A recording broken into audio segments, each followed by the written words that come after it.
ఈ మధ్య కాలంలో చాలామందికి రెజ్యూమ్స్ అయితే షార్ట్ లిస్ట్ అవుతున్నాయి, కానీ ఇంటర్వ్యూ మాత్రం షెడ్యూల్ కావట్లేదు. దీనికి రీజన్స్ ఏంటి? దీనికి ప్రిడామినెంట్లీ ఒక 3 రీజన్స్ ఉంటాయి. అవి ఏంటన్నా మనం చూద్దాము. సో మీరు ఒకవేళ ఈ ఛానల్ ఫస్ట్ టైం వస్తే I'm Sriharsha Kotamarthi. So video చూశాక కాసేపు అయ్యాక మీకు కంటెంట్ నచ్చితే మాత్రం లైక్ చేయండి అండ్ ఛానల్ని సబ్స్క్రైబ్ చేయండి. నెంబర్ 1,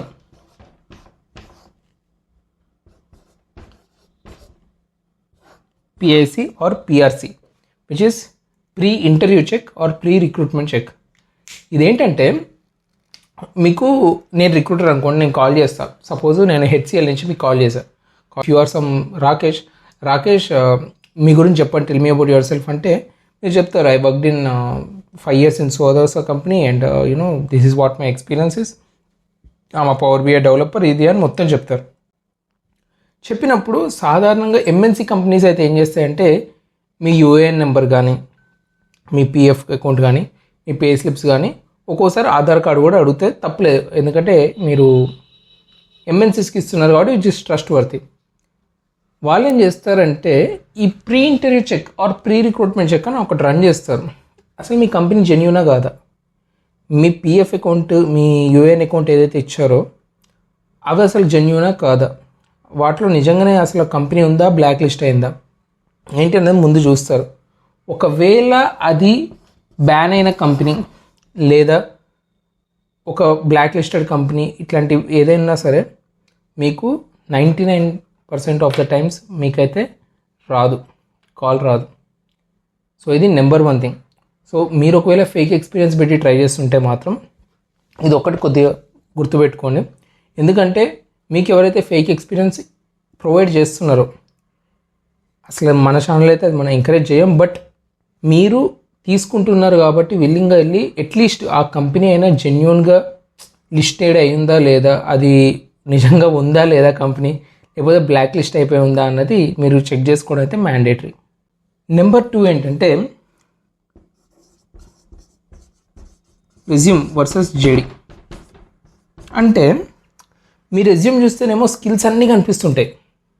అసలు మీకు ఒక పవర్ BI వచ్చు, ఒక పైథాన్ వచ్చు, ఒక గ్రాఫిక్ క్రియేషన్ వచ్చు, ఒక విజువల్ రిప్రజెంటేషన్ వచ్చు అన్నట్టు ఉంటాయి.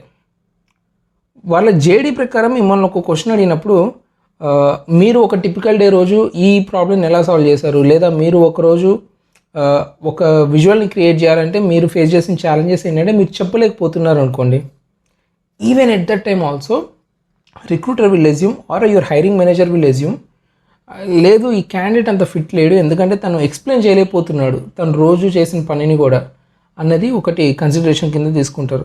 సో కాబట్టి దీన్ని మీరు మిటిగేట్ చేయడానికి ఏం చేయాలంటే రిహార్సల్ యువర్ సెల్ఫ్. మీరు ఏం చెప్పాలనుకుంటున్నారు, ఎంతవరకు మాట్లాడాలనుకుంటున్నారు. ఒక ప్రాజెక్ట్ ఉంది, ఈ ప్రాజెక్ట్ నేను చేశాను, నేను ఒక 3 డాష్బోర్డ్స్ తయారు చేశాను, దానివల్ల ఇంత విజిబిలిటీ పెరిగింది. ఇలాంటి పాయింట్స్ మీరు ముందే ఒక 5-6 పాయింట్స్ మీరు అనుకొని వాటిని మీరు సొంతంగానో మీ ఫ్రెండ్తో పాటు రిహార్సల్ చేస్తుంటే ఏం జరుగుతుందంటే మీరు తెలియకుండానే మీకు ఒక ప్రొఫౌండ్ ఒక మాస్టరీ అయిపోతారు అందులో. మీరు నాకు ఎవరైనా రిక్రూటర్ కాల్ చేస్తే నేను ఏం చెప్పాలి, క్వశ్చన్ అదేముంటుందో ఆన్సర్ నేను ఎంత మంచిగా చెప్పగలుగుతాను అని over a point of time మీకు తెలియకుండా మీరు ఒక స్ట్రక్చర్డ్గా సాలిడ్గా ఆన్సర్ చెప్పే స్థాయికి మీరు వెళ్ళిపోతారు. సో ఆ పట్టు కూడా మీకు రావాలి. Number 3, majority of the times ఇప్పుడున్న సిచ్యువేషన్లలో అయితే నేను అబ్జర్వ్ చేసింది ఏంటంటే ఒక జాబ్ పోస్టింగ్, సపోజ్ 10th ఒక జాబ్ పోస్టింగ్ అయితే వేసాడు ఒక కంపెనీలో, అది మేబీ 12th కల్లా ఫిల్ అయిపోతుంది. మీకు నౌకరీలో అది కనిపించి 13th ఎప్పుడో మీరు అప్లై చేసే టైంకి రెజ్యూమ్ అయితే మీకు చూస్తాడు రిక్రూటర్, ఎక్కడో చోట చూస్తాడు, అది కనిపిస్తుంది, కానీ ఇంటర్వ్యూ కాల్ అయితే రాదు, ఎందుకంటే position is already been filled. So మరి బ్రో షార్ట్ లిస్ట్ చేసుకొని పెట్టుకోవాల్సిన అవసరం ఏంటి రిక్రూటర్కి అని కూడా మీరు అడగచ్చు, which is a valid question. వాళ్ళకి ఎందుకు షార్ట్ లిస్ట్ చేసి పెట్టుకుంటే మేబీ మీ ప్రొఫైల్ నచ్చి ఉండొచ్చు, ఫ్యూచర్లో అలాంటి వాటికి రిక్వైర్మెంట్ ఉండుండొచ్చు. సో మళ్ళీ ఎతికి మళ్ళీ వాళ్ళ రెజ్యూమ్ అని డ్రిల్ చేయకుండా ఉండడం వలన ఆల్రెడీ ఉంది ఈ రెజ్యూమ్ మనకి పనికొస్తుంది, సో మేబీ ఫ్యూచర్ పర్పస్లో బాగుంటుందని షార్ట్ లిస్ట్ చేసి పెట్టుకొని ఉండొచ్చు. So these are the 3 main reasons these days. ఇప్పుడైతే జరుగుతున్నది ఒక క్యాండిడేచర్ రెజ్యూమ్ షార్ట్ లిస్ట్ అయ్యి ఇంటర్వ్యూ షెడ్యూల్ కాకపోవడానికి. సో మీరు ఒకవేళ ఈ 3 కేటగిరీస్లో లేకుండా వేరే ఏదైనా యూస్ కేసులు ఉంటే మాత్రం కింద కామెంట్ సెక్షన్లో కామెంట్ చేయండి. వీడియో నచ్చితే లైక్ చేయండి, మన ఛానల్ సబ్స్క్రైబ్ చేయండి. అంటిల్ దెన్ సైనింగ్ ఆఫ్, మీ శ్రీ హర్ష.